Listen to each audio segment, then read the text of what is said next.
Usually the Hornets aren't worth talking about, and frankly they still aren't because they still suck. But this morning we got a little bit of Hornets news with the report from Woj that President of Basketball Operations Mitch Kupchak is going to be stepping down or moved into a different role. I don't know, something. He's not going to be in charge of basketball decisions anymore. Now, obviously this is good news because Kupchak hasn't really helped the Hornets do much of anything during his tenure in that position. And I think it's definitely nice to see the new ownership sort of take initiative to set out to build this team in the way that they want. But news about what the Hornets are doing in their front office makes me think about the question that I've thought about for, I'd say, at least a decade when it comes to the Charlotte Hornets, which is just, what are they doing? Where are they going? And it's such a shame because I remember when they drafted LaMelo Ball in 2020, when LaMelo Ball sort of fell to them, that really felt like a turning point for the organization because for the longest time, it felt like they had like a solid players, but nobody really like superstar great. Like obviously they had Kemba Walker, and Kemba Walker's really good and all-star, but like he wasn't that leading man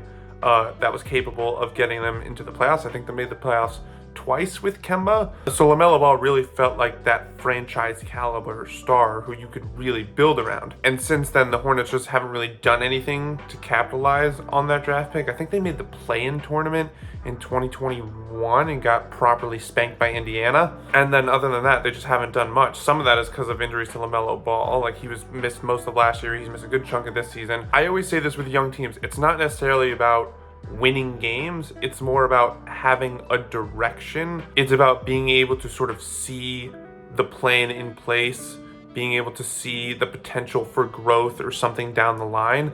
And the Hornets just don't really have that. So they have LaMelo Ball. Brandon Miller definitely seems to be a pretty good pick. Especially when you consider that a lot of people, myself included, criticized that pick at the time. But beyond those two, like the Hornets just feel kind of lifeless. Like they don't really have anything else. They haven't historically been a good drafting team. Free agents obviously aren't going to want to come to Charlotte. They haven't really been so active in the trade market, or at least I'll say they haven't been so, you never really hear about the Hornets making like a really good trade that like helps their rebuild. They're just not a well-run organization. They're not thriving in any part of the rebuild. I guess my hope for this Hornets team is that whoever they bring in to run basketball operations really puts them on the direction that they need to go. Just gives them a direction, starts building something where you could look at the Hornets and say, hey, like this is looking like it's one of the best young teams in the NBA. We've seen that in places like Houston, OKC, Orlando, and I hope Charlotte can get there, whether that's through the draft, or maybe it's making some savvy trades, or maybe it's making